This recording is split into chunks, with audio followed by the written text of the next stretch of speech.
There's all sorts. There's a bunch of factors that I don't feel are fair or just. Look, I was very upset when Tony Ferguson got stripped. Stripped, yeah. I mean, he fell, he ripped his knee apart, and they stripped him. I mean, look, I get that they would be upset that the fight would happen, or that the fight would not happen, and that he would, someone else would have to take his place. I understand that. But stripping him doesn't make any sense. Like, how could you get stripped for an injury? It's one thing if he did something to someone, like the John Jones situation, crashed into that lady's car, took off from the scene. That makes sense. It's an ethics violation, right? This is not an ethics thing. He fell.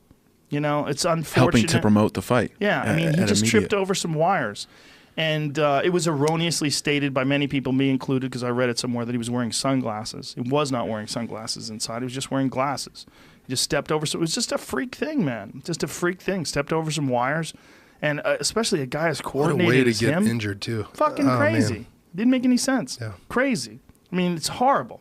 But there's no one to say no to that, right? It's like, how does that work? How do you decide? Like, how do you decide who gets stripped and who doesn't? Who's got an interim title? I mean, how many interim titles can you have? It's just like this. Yeah. It's just weird. Just for the rankings and the ability to get your shot, just that by itself, I think deserves a sanctioning body 100%, let alone the ability for them to get paid more and be more, fair across the board and everything. Well, you see how, like, USADA has completely taken away, like, the UFC has nothing to say about USADA testing and about the punishment that it implements.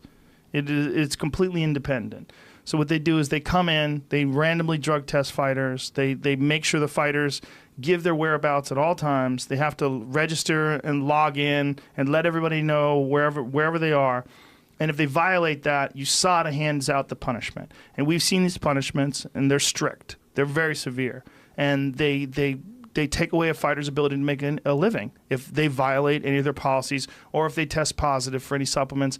They've since made what I think is a welcome amendment where if a fighter, if it's possible that it's a tainted supplement or they have a trace amount of something in their, they don't say anything until after it's resolved. So instead of like putting the fighter on blast and putting it out there to the whole world, hey, this guy tested positive, instead of doing that, they resolve it and then... Just smart. Yeah, which is the way they should do it. Right. But still, look at a guy like Josh Barnett, okay? Josh Barnett was ultimately exonerated, but he had to go like 2 years where he couldn't make a living.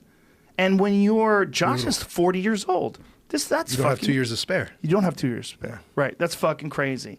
So, but my point is, that is a completely independent entity, right? It's outside of the UFC's ability to, they don't control that. They step back, they take care of, it kind of should be that way when it comes to who gets to fight for the title. Yeah. Like if a title is a title, like if it's the world championship, and you look at a guy like Tony Ferguson, I believe he's 11-1 in the UFC, right?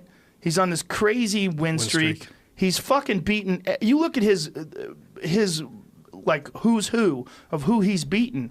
Crazy Barboza, Kevin Lee. There's really no one else for him to fight. He has to fight for He's beaten the elites. Oh, the only person he hasn't beaten is Conor and Khabib. Those are the two guys.